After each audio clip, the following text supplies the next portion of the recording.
नमस्कार, आर्या न्यूज देख रहे हैं आप। मैं हूं आपके साथ पल्लवी सिंह। दिल्ली के मुख्यमंत्री अरविंद केजरीवाल ने यहां पर पीएम मोदी पर करारा तंज कस दिया है। दरअसल आपको बता दें कि मणिपुर हिंसा को लेकर लगातार विपक्ष आक्रामक है और इसी कड़ी में अरविंद केजरीवाल ने मणिपुर हिंसा और वहां महिलाओं के साथ हुई बर्बरता के मुद्दे पर अपना बयान दिया है और प्रधानमंत्री नरेंद्र मोदी को उन्होंने घेरा है। सीएम केजरीवाल ने मीडिया से बात करते हुए कहा है कि मणिपुर के अंदर जिस तरीके से हालात पिछले कुछ महीनों से बने हुए हैं और केंद्र सरकार खास करके प्रधानमंत्री जी इसके ऊपर कभी भी कुछ भी नहीं बोले, ये बहुत चिंताजनक है। कोई कार्रवाई नहीं की गई और इस बारे में अब कार्रवाई होना जरूरी है। नहीं की गई। पहली चीज तो मणिपुर के अंदर जिस तरह के हालात पिछले कुछ महीनों से बने हुए हैं और केंद्र सरकार खासकर प्रधानमंत्री जी ने इसके ऊपर कभी कुछ भी नहीं बोला, ये बहुत चिंताजनक है। कोई कार्रवाई नहीं की गई इस बारे में। और कोई दूसरी चीज, जो कल वीडियो पूरा वायरल हुआ जिसमें दो बहनों को जिस तरह से निर्वस्त्र करके उनको परेड किया गया और उनके साथ सामूहिक तौर पे गलत काम किए गए, उससे पूरा देश की आत्मा झकझोर दी है। उन वीडियोस ने पता चला कि वो वीडियो अभी के नहीं है, 2.5 महीने पहले के हैं और 2.5 महीने के अंदर वहां की सरकार ने इस बारे में कुछ भी नहीं किया। ये बेहद शर्मनाक है, ये क्रिमिनल है, ये आपराधिक मामला बनता है। मैं बेहद दुख के साथ मुझे कहना पड़ रहा है कि इसके लिए मणिपुर सरकार और केंद्र सरकार दोनों जिम्मेदार हैं। अक्सर देखने में आया है कि इस तरह के जब भी कभी देश में वाकया होते हैं तो प्रधानमंत्री जी चुप्पी साध लेते हैं। ये एक कमजोर लीडर की निशानी है। एक कमजोर लीडर होता है कि जब समस्या आती है तो वो चुपचाप अपने कमरे में बंद होके बैठ जाता है। एक जो साहसिक और करेजस लीडर होता है, असली लीडर होता है, वो फ्रंट से काम करता है, फ्रंट पे आके काम करता है। जब कोई मुसीबत होती है तो फ्रंट पे दिखाई देता है नेता। ऐसा नहीं होता कि मुसीबत आने पे चुप्पी साध के और अपने कमरे के अंदर बंद होके बैठ जाओ।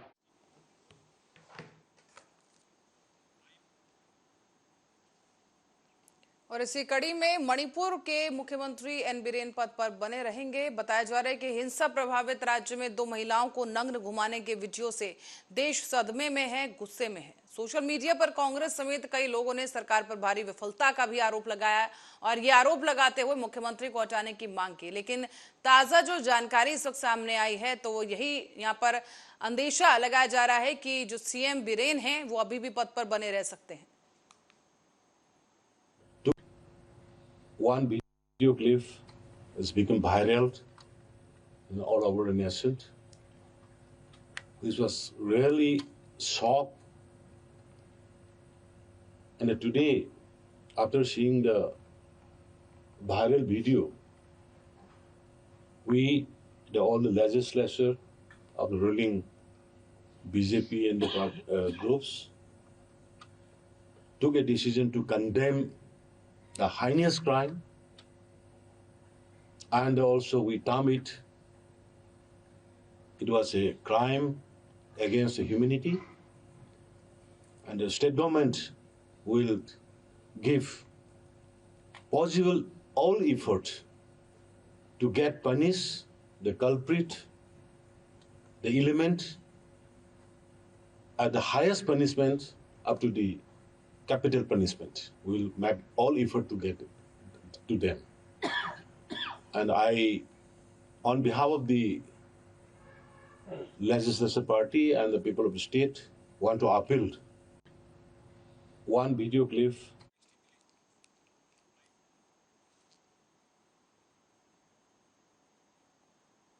और यहाँ अपने बयान में सीएम बीरेन ने साफ कर दिया है कि दोषियों को किसी भी कीमत पर बख्शा नहीं जाएगा। वीडियो जैसे ही उनके सामने आया संज्ञान लिया गया और कड़ी से कड़ी कार्रवाई होगी और साथ ही मृत्यु दंड देने के लिए भी प्रयास किया जा रहा है कि जो दोषी हैं उन्हें मृत्यु दंड दिया जाए। अब बढ़ेंगे अगली खबर की ओर। इसी कड़ी में ये अगली खबर है जहां मणिपुर में महिलाओं के साथ हुई इस हैवानियत पर कांग्रेस नेता नाना पटोले की प्रतिक्रिया भी सामने आई है। नाना पटोले ने मणिपुर की सरकार को बर्खास्त करने की मांग कर दी है। साथ ही पटोले ने यह भी कहा कि मणिपुर 3 महीने से जल रहा है, लेकिन देश के प्रधानमंत्री के पास ध्यान देने का समय नहीं है। मणिपुर में महिलाओं को नग्न कर उनका यौन उत्पीड़न किया गया और ये वीडियो भी सामने आया और ये वीडियो देखकर दिमाग सुन्न हो गया है। ये घटना सिर्फ एक महिला तक सीमित नहीं है, बल्कि ये सभी महिलाओं पर एक बड़ा अत्याचार है। बीजेपी ने मणिपुर में इंसानियत की जगह हैवानियत निर्माण किया और उसका पूरा दोष नरेंद्र मोदी जी देश के प्रधानमंत्री पे जाता है। हमारे नेता राहुल गांधी जी वहां पहुंचे, वहां के लोगों को, वहां की हालत को समझे, उन्हें वहां का प्यार का संदेश दिया, लोगों को लगा कि आपस में लड़ो मत, एक साथ आओ। लेकिन बीजेपी की सरकार है, केंद्र में भी बीजेपी की सरकार है और ये सरकार ने इंसानियत की जगह हैवानियत बना के रखा है। वहाँ के मुख्यमंत्री ने ये खबर क्यों नहीं दी है, इसकी मालूमात, उसका रिजाइन मांगा जा रहा है। हम तो मांग करेंगे कि नरेंद्र मोदी ने इस्तीफा देना चाहिए। जब ये देश का एक हिस्सा जब जल रहा था, प्रधानमंत्री जी को बार बार अवगत किया जा रहा था। हमारे राष्ट्रीय अध्यक्ष मल्लिकार्जुन खड़गे जी ने भी बताया, बीजेपी ने मणिपुर में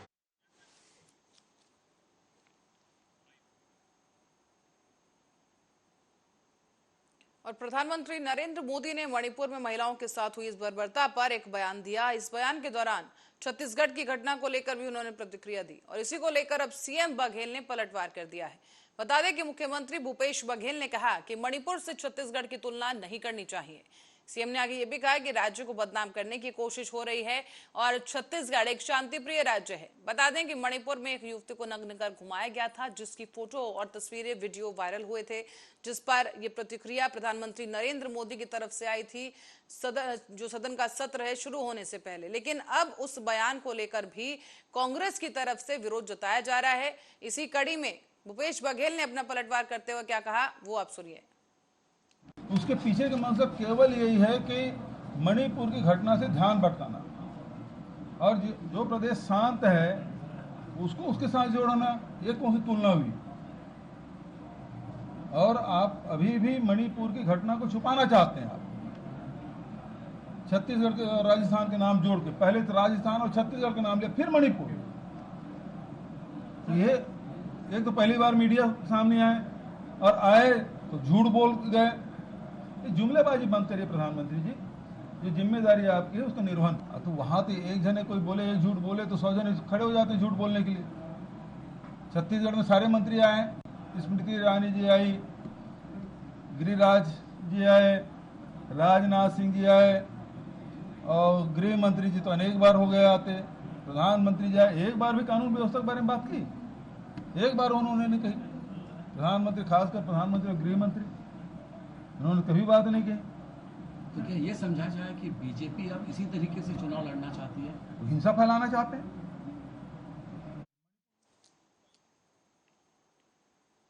और कन्नौज से खबर है, जहां इंदौर बैतूल नेशनल हाईवे पर 17 जुलाई की रात को खून से लथपथ गंभीर अवस्था में घायल मिला और अचानक से उसके बारे में स्थानीय लोगों ने पुलिस को सूचना दी। बताया जा रहा है जो घायल व्यक्ति है यशवक अनिल नाम है इसका और ये वहां पर टूबेलपुरा कलवार का हाइड्रेट यहाँ पर घूमने गया था और इस दौरान पुलिस को सूचना दी गई, जिसके बाद 100 डायल की मदद से सिविल अस्पताल कन्नौज घायल को पहुंचाया गया और डॉक्टर ने गंभीर अवस्था को देखते हुए उसे प्राथमिक उपचार के बाद इंदौर रेफर कर दिया। युवक की रास्ते में ही मौत हो गई है। इस मामले में अब कन्नौज पुलिस और सिविल अस्पताल को सूचना दी गई। साथ ही आपको बता दें कि इस बीच कन्नौज पुलिस ने पोस्टमार्टम शव का करवाया है और इसके बाद इस पूरे मामले में 3 आरोपियों को गिरफ्तार कर लिया गया।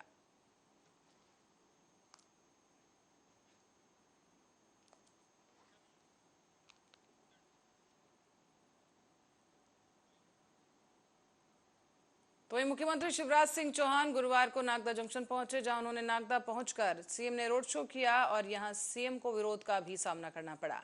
बताया जा रहा है कि करणी सेना ने काले झंडे दिखाए और सीएम का विरोध किया, जिसके बाद सीएम सभा स्थल पहुंचे और उन्होंने जनसभा में कहा कि नागदा जंक्शन को अलग जिला बनाया जाएगा। अब महिदपुर तहसील के नागरिकों के द्वारा नागदा में शामिल किए जाने पर हो रहे विरोध को देखते हुए मुख्यमंत्री ने यह भी कह दिया है कि जिला राज्य खुशी से बनेगा। जिस तहसील को नए जिले में शामिल होना है वो हो, जिसको नहीं होना है वो ना हो। साथ ही दूसरी तरफ उन्होंने यहां पर जनता को संबोधित किया और साथ ही साथ दूसरी ही तरफ कांग्रेस की तरफ से भी प्रतिक्रिया देखने को मिली। कांग्रेस ने कहा कि मुख्यमंत्री तीसरी बार यहां आए और तीसरी बार भी झुंझुना पकड़ा कर गए। इस पर कांग्रेस द्वारा शहर के मुख्य मार्गों पर झुंझुना पैदल मार्च भी निकाला गया है। दबाकर माननीय मुख्यमंत्री जी पट्टिका का अनावरण कर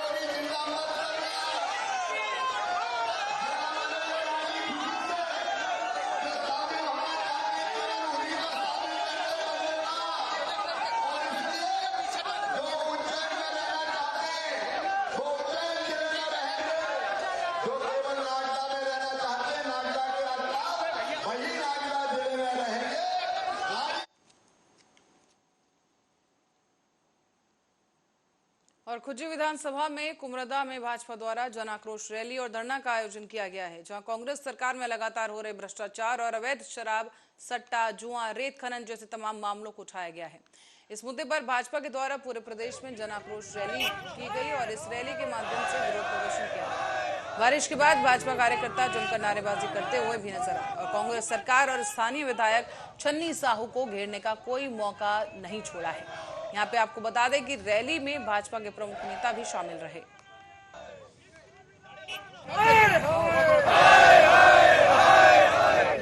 ये सरकार और स्थानीय विधायक के खिलाफ जन आक्रोश था। किस प्रकार से सरकार ने इस प्रदेश में 4.5 वर्षों में गंगा जल की झूठी कसम खा करके झूठ बोला, लोगों को वोट दिया। अब इनका समय खत्म हो गया। कल अंतिम रूप से अनुपूरक बजट भी आ गया। अब इसमें भी आगे की कोई योजना अपने 36 घोषणा पत्र को पूरा करने का नहीं है। इन बातों को लेकर के हमारा ये छुरिया विधानसभा का, खुज्जी विधानसभा का तीनों मंडल, चौकी, कुमरदा, छुरिया मिला करके एक कार्यक्रम आज यहाँ पर किए, सांकेतिक चक्का जाम।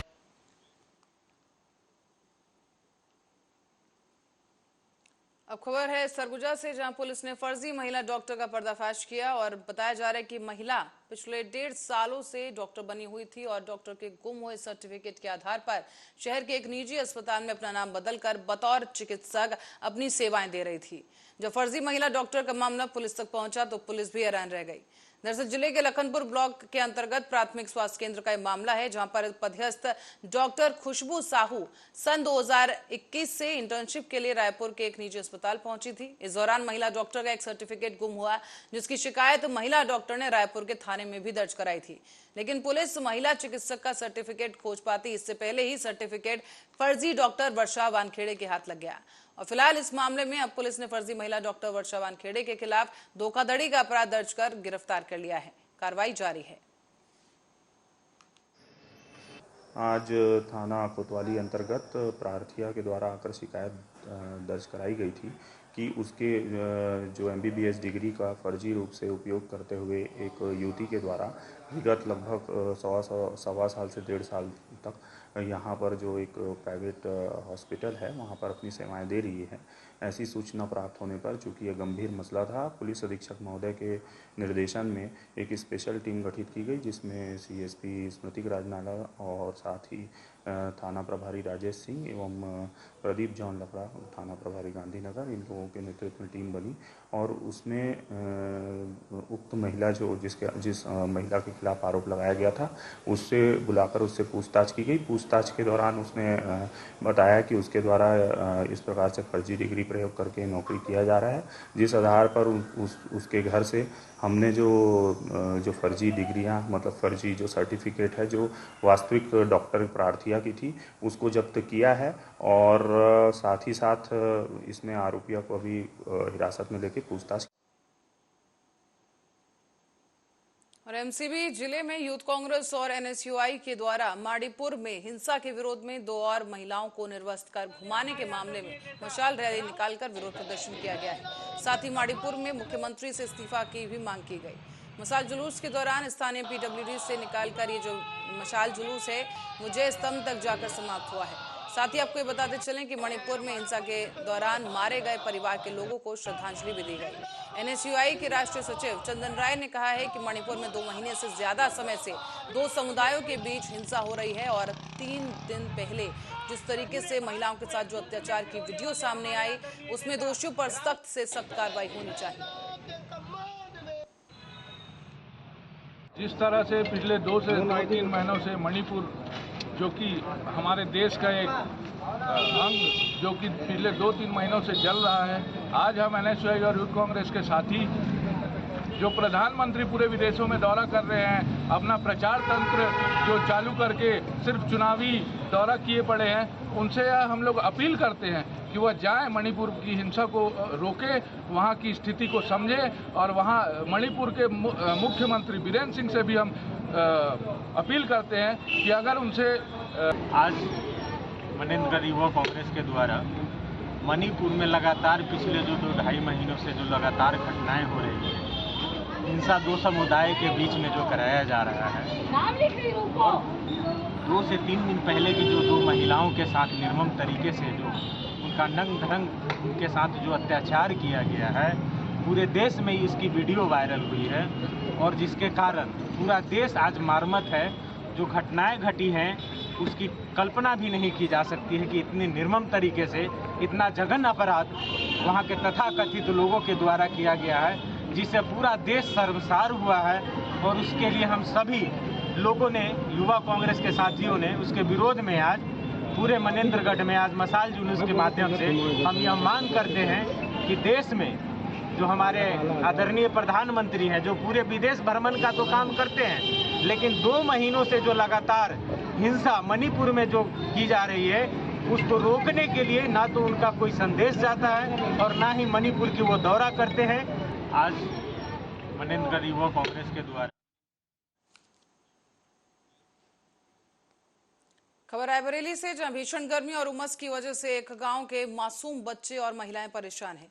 बच्चे और महिलाओं समेत करीब 2 दर्जन से अधिक लोग हैं जो उल्टी और दस्त का शिकार हुए। बताया जा रहा है कि गांव में इस वक्त हड़कंप की स्थिति है। मामला है शिवगढ़ थाना क्षेत्र के अंतर्गत निहाल खेड़े मजरे सूरजपुर गांव का, जहां पर उल्टी और दस्त की वजह से गांव के लगभग 2 दर्जन से अधिक लोग बीमार हो गए हैं। जैसे ही इसकी सूचना सीएससी अधीक्षक शिवगढ़ को मिली तो उन्होंने तुरंत ही डॉक्टरों की एक टीम को गठित किया और गाँव की ओर भेज दिया है। ये टीम अब मरीजों का इलाज कर रही है, उनके स्वास्थ्य का परीक्षण कर उन्हें इलाज दिया जा रहा है। दिन में कुछ लोग आए, वहाँ के प्रधान जी भी आए और जनप्रतिनिधि जी थे कई उनके साथ। तो उन्होंने बताया कि कुछ लोग वहाँ पे बीमार हैं। उन्होंने बताया कि उल्टी दस्त की उनको दिक्कतें आ रही हैं।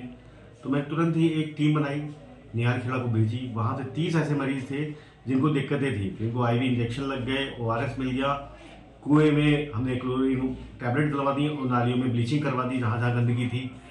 अब वहाँ पर स्थिति सामान्य है। अभी तक वहाँ से कोई, कल से हमने उनको बताया भी था कि अगर कोई दिक्कत आती है, उनको नंबर दे के आए थे और कहा था 108 से अगर ज़्यादा समस्या आती तो जहाँ CHC आ जाए, लेकिन ऐसी कोई समस्या नहीं है। रायबरेली में कलयुगी मां की शर्मसार करने वाली करतूत सामने आई, जिसमें दूध मुहे नवजात बच्चे को तालाब में फेंक दिया गया। इसके बाद बच्चे का शव तालाब में उतराकर जब बाहर आया तो ग्रामीणों में हड़कंप मच गया।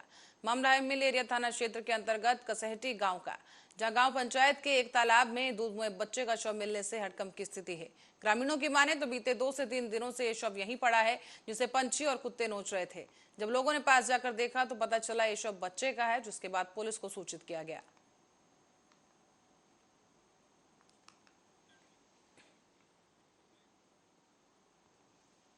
और उत्तर प्रदेश के मुरादाबाद से खबर है, जहां जिला कारागार में अब कैदियों के विकास के लिए और कैदियों को जुर्म की दुनिया से छुटकारा दिलाने के लिए तरह तरह के प्रयास किए जा रहे हैं।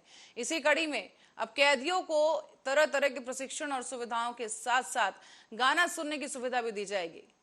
बता दें आपको कि आगे चलकर कैदी जुर्म की दुनिया में ना जाएं, वहां फिर से कदम ना रखें और कोई ऐसी घटना को अंजाम ना दें जिसकी वजह से उन्हें दोबारा जेल जाना पड़े। तो इसी के तहत मुरादाबाद की जेल में अब रेडियो स्टेशन तैयार किया गया है, जिस पर कोई भी कैदी अपना मनपसंद गाना सुन सकता है। गौरतलब है कि मुरादाबाद रेंज के जेलर PP सिंह ने बताया है कि जेल में रेडियो स्टेशन बनाने का उद्देश्य है कि बंदियों को उनकी रचनात्मक चीजों को आगे बढ़ाया जा सके। पहले और अच्छा प्रोग्राम और पुराने संगीत सुनाए जाते हैं। सभी बंदी भाई जो है इससे बहुत खुश हैं और जो भी हो रहा है वो अच्छा ही हो रहा है। ये पहली बार हुआ है, तो पहले कभी नहीं हुआ।